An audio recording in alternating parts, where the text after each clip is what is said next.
All right. Yeah. We are talking with the great Doug Goldstein. You know him from GNR and all the greats. Look behind him. You know who he is. Actually, the great Doug Goldstein. It's really funny. I get confused all the time. I had some guys that I was working with, and they put together my bio, and they said, "Here's a guy who has struck success twice. Once with the Guns N' Roses Blind Melon thing, and then next he creates Robot Chicken." And I'm like, that's not the Doug Goldstein that I didn't have anything to do with Robot Chicken. Wow. They Google your name and he pops up, huh? Yeah, right. Yeah, and it looks nothing That's like crazy. me. He looks like he's Middle Eastern or something. Yeah. Well, we can't praise you enough for what you're doing to help the downtrodden, the people without a chance. Talk about all the success you've had, all the learning experiences you've had, and why you started, Rock for Eternity. Yeah, well, I knew basically at age 29 that I would have to do something for those less fortunate. What happened was I was in Rio de Janeiro, and we were the only band that was going to play 2 nights at Rock in Rio in the largest stadium in the world, Maracanã, holds 220,000 people. So we're on our way to sound check, and we're driving through the mountains, and there's all these cardboard houses, which they call favelas, Favela.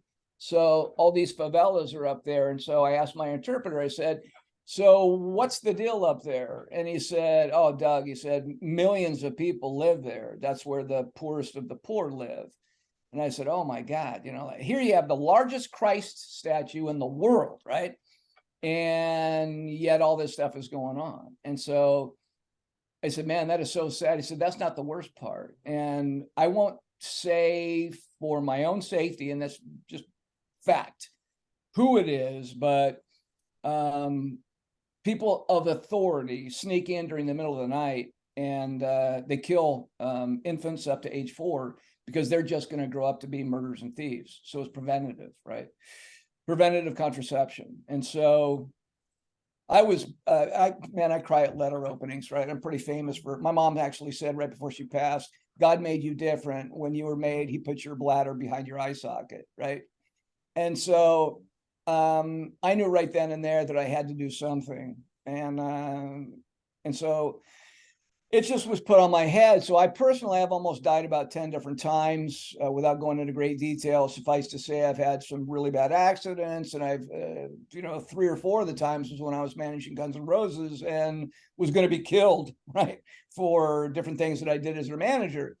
But suffice to say, I took all those experiences and I said, "Okay, man, what are you going to do with your life?" Right? So we all come into the world broken, naked. We leave the same way. So what is going to be your legacy? So I started thinking about it, and I thought, you know what? I'm going to take this show on the road and call it Rock for Eternity, thinking that I'm the rock guy who's going to be out there helping people. And then about 6 months later, it struck me that as a Christian man, I knew that actually the rock that we're supposed to lean on is the triumvirate of God, Christ, and the Holy Spirit. That's rock, right? So I went, "You're an idiot, man." So I started thinking about, okay, so you were 29 years old when you took over. You knew nothing really about management, not really, right? And I used to tell people all the time that I did a great job managing Guns N' Roses. That's not true, man. God gave me the knowledge and energy to stay up 3 nights at a time, the whole time I was with him, and create these marketing plans. That was not Doug Goldstein, who had no idea how to set up a marketing plan. And so God gave me the intuition and the knowledge to do it. So give credit where credit is due, basically. So the premise behind Rock for Eternity is I've got friends all over the country that are willing to help. So I'll travel with a documentary crew in some kind of an RV or tour bus, whatever I can afford. I have to get corporate sponsorship to be able to do this. So that's kind of the next step and what I'm building towards. But I have to build the brand Rock for Eternity through social media. So just started on TikTok. I've got about 7 videos up there. Gonna have to cross it to Instagram and Facebook and any other place that I can get the brand Rock for Eternity. In fact, I'm actually thinking about doing a podcast once I get on the road, and maybe 10% will be from celebrities, but the rest of the time will be talking to people that are in need. and saying, so how did we get to where we are today? Do you mind giving me your story, right? And then upload that onto a YouTube channel, Rock for Eternity with Doug Goldstein. So Doug Goldstein is way away from, I don't want notoriety or credit, just like when I worked with guns. You know what? Give credit to where credit is due. In the past, it was the band. Now it's God. So, so my guys in each city will have set up 4 different fundraisers at 4 different churches or temples or whatever, right? I don't care what religion a person is. I had this discussion the other day. This gal said, well, I'm agnostic. And I said, fair. I said, let me ask you a question. Would it make you happy to help those less fortunate? She said, yeah. I said, then I don't care what religion you are, right? I'm looking for people that have the same mindset that I do, that are interested in helping others less fortunate. So it could be the homeless, or it could be people that actually have homes that A, they can't afford them, B, they can't afford food for their children, C, can't afford toys for their children. So one of the churches will raise food. One of the churches will raise toys for the kids that don't have them. One of them will raise clothing, right? And then lastly, have to seriously vet out who's doing good work for the homeless, which is a category in and of itself. There's a lot of psychiatric issues with those that are homeless, but not all. But so to either give, therapeutic, psychologists, having them show up and work with them, and I've thought about that for years, primarily because my brother was manic depressive, and so was Axel. So I know what that looks like. And so I'll literally travel city to city, town to town, and having conversed with the people that are going to help me in that particular city or town, my friends. And so I'll get in town and I'll say, what do we got today? Well, we've got this local television, we've got this local radio. We're lined up at these 4 churches, temples, whatever, Muslim, whatever. I don't care, again. So then we'll get in a truck that either one of them will have supplied at one of the churches, or we'll just rent one for the day. We'll go church to church to church after we've done the interviews, and we'll gather up those, and then they'll already have known where we're going to distribute these things to. I've never been happier, quite honestly, Jay, after having made this decision. It's going to be really difficult to do. I just got my nonprofit status, my 501(c) approved by the government, and literally the only reason I'm doing that is the more money I can save, the more money I can give away. I used to have over $1 million in watches, and then I realized that I only have 2 wrists, and one of them is occupied by a Apple Watch, right? And so that's all I wear, man. So I've sold everything. And I've gone through some really nasty divorces, and basically I'm living paycheck to paycheck, but I don't care. At one point I had a substantial sum of money, and I believe in my heart of hearts that I wasn't doing the right thing for people. And so I believe that God took it away and said, you know what, Doug, you're not the guy I thought you were. And so now I've kind of turned that around. My whole philosophy in life is completely turned around. It's not about the Ferrari and Bentley that I was driving in the past. I don't want a car like that ever again, right? I've been there, done that. I look at my 2 boys, and they could give rats about what they have. I beg to say that they're better human beings than I am from the point that they were born up until today. They're just, from a humanity standpoint, they care about people, and they care about doing good, and they always have. I'm just getting there, right? So I hope it is something that they're proud of from their father. Because I've done some things that I'm not proud of around my children. And so, yeah, I'm really focused on this, Jay. I greatly appreciate the opportunity for you to allow me to speak about it.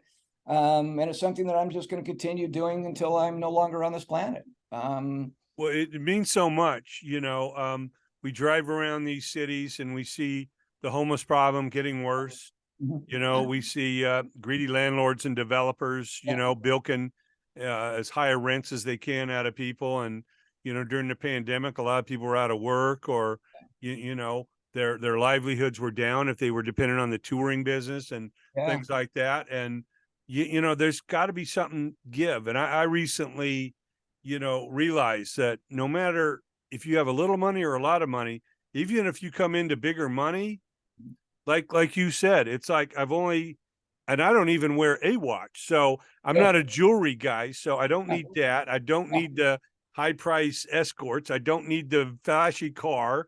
Right. You know, it's like your happiness is from within. And Oh, if you can really help other people, oh yeah. um, you know, get a step up, it Mhm. comes back to you in so many ways. And when we're dead and gone, we take our last breath, we're going to be judged on what we gave back, what we That's did right. for other people, not what we, you know, left behind in some storage locker somewhere. Right, yeah. And it's funny you say that because, it's a new perspective for me.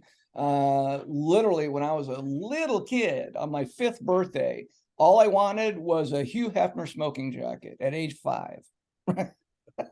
My family used to call me the little millionaire. I mean, Jay, I grew up in a house of 550 square feet with 5 people, right?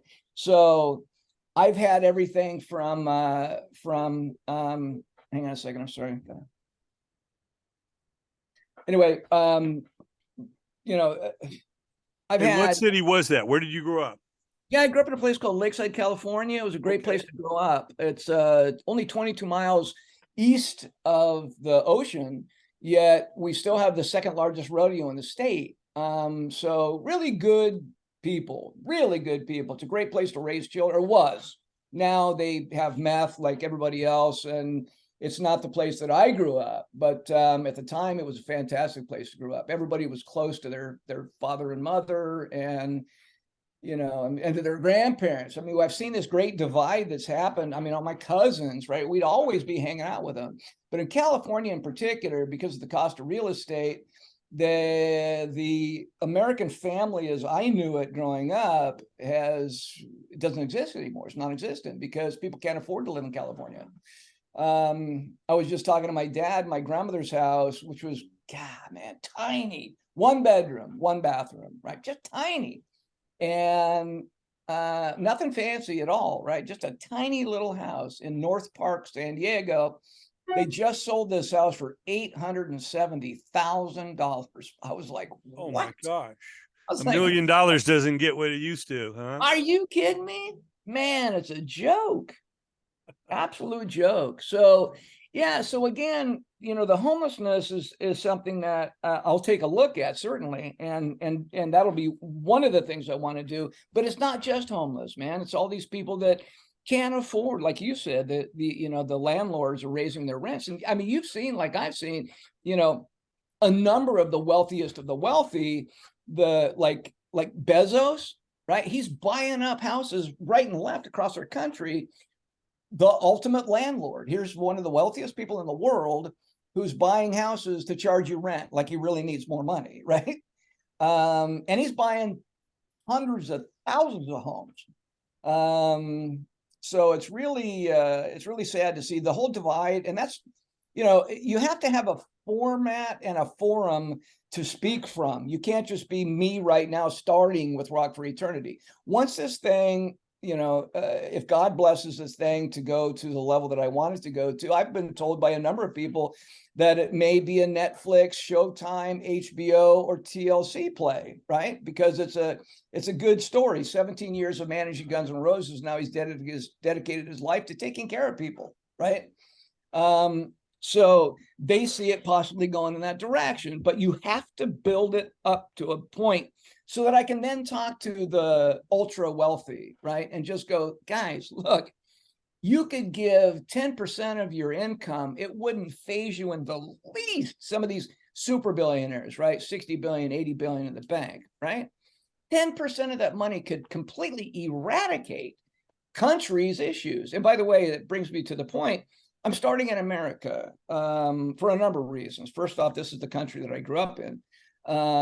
Secondly, I think that I would get a lot of bad press if I went to a foreign country before taking care of things where I currently live and love the country that I live in.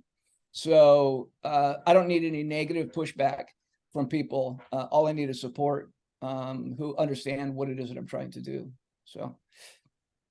Well, that makes a lot of sense. You gotta start with your home, and those that help raise you, the states, the cities, the peoples, and make sure they're good. This company I'm sorry, this country is so strong and so rich. We should not have anybody going to sleep No, hungry. no, We should have or nobody freezing. sleeping, No, on cold concrete, absolutely, dude. and we've seen this over time. I graduated high school in Panama, Central America, and you'd Yeah, go from high rises in Panama City yeah, to the outskirts, people living in cardboard, yeah, lean-tos. yeah, Same thing. I remember, speaking of your boy Trump, yeah. going to Atlantic City back in the day, and there's the Taj Mahal, all the gaudiness on Yeah, this side of the street. On the other side of the street, yeah. the ghetto. It's a Is freaking that right? Really? crackhead ghetto, man. Right, literally Wow. right across the street. What a Atlantic strange City was dichotomy, like huh? in itself, and once you cross the street outside of it, it was the worst ghetto you've ever seen. What a strange dichotomy, man. It's funny you say that. I didn't finish the story about when I was in Rio, but the next day I had to have a mandatory meeting with the richest and most powerful guy in all of Brazil, a guy that goes by the name of Bonnie. Great guy, man. But he owns the national television station and the national radio station. So he literally decides who's president, right?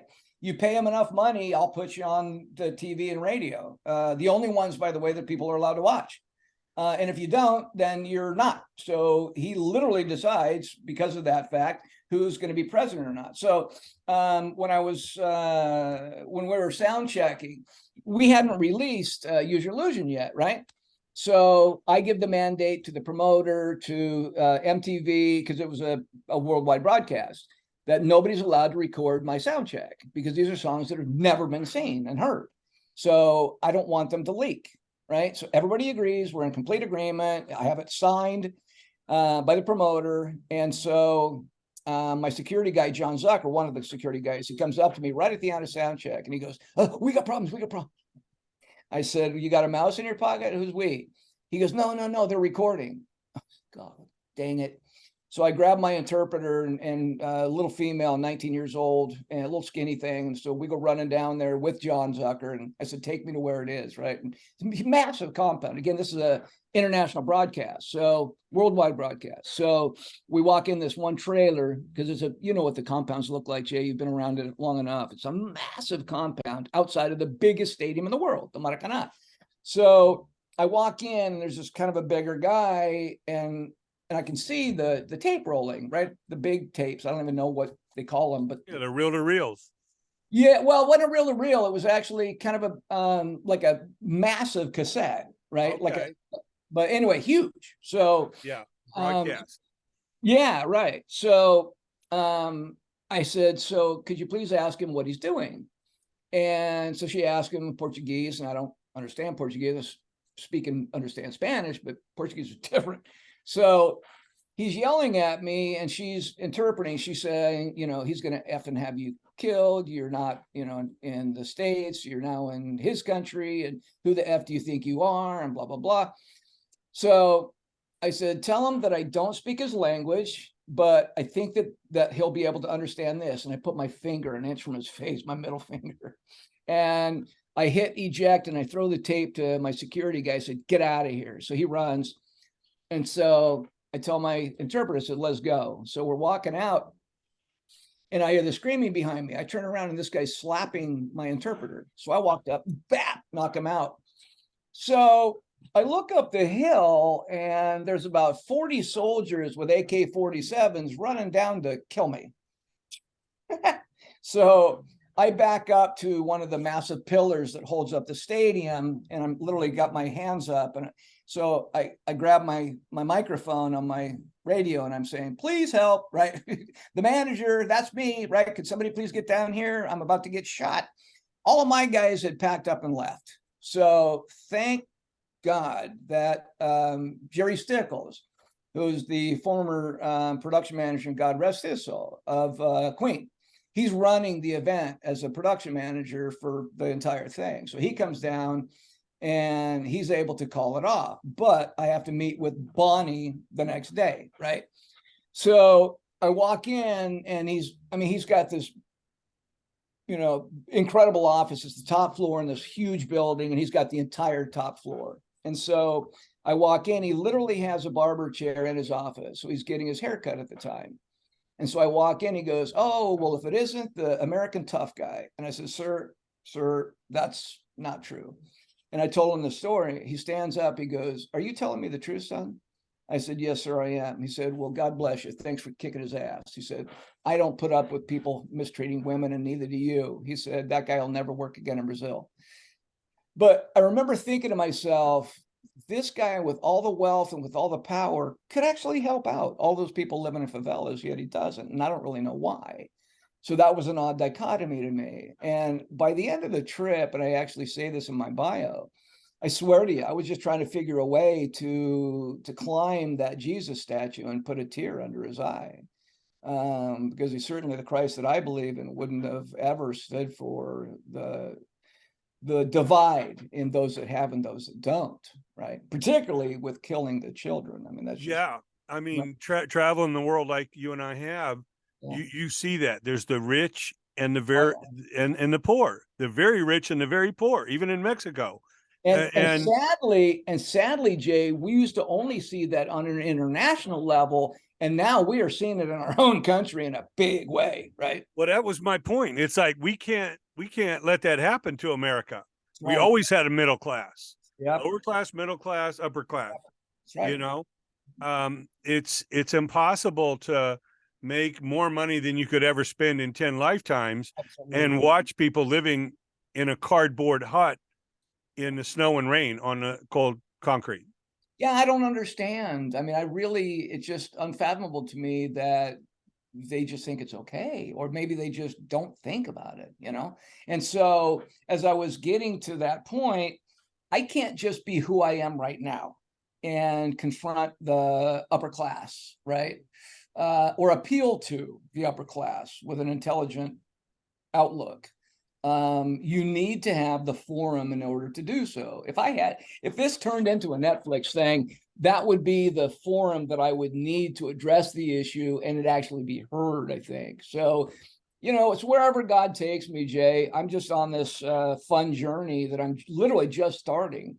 And I thank you very much for allowing me the opportunity to talk about it, because the more I talk about it, the more it's going to be heard, and I'll be building the brand Rock for Eternity. So, Well, Rock Forever's behind you all the way. It's we're kindred spirits. I thank you so much for sharing everything with us, because coming from a similar background as you, I have a caring heart, and you see the injustice out there, and I realized, there's some projects that I have that could really take off right now, and it's like, what would I do with that money? Am I going to buy a $400,000 sports car that can only go 5 miles an hour in LA traffic? Or am I, exactly. you're going to buy a house and just continue to pay increased property taxes and stuff on it? Or, no, you're going to try and spread the wealth. You're going to try and help the people that can be saved, and get them rehabilitated, try and find some type of housing where they can get back in the workforce,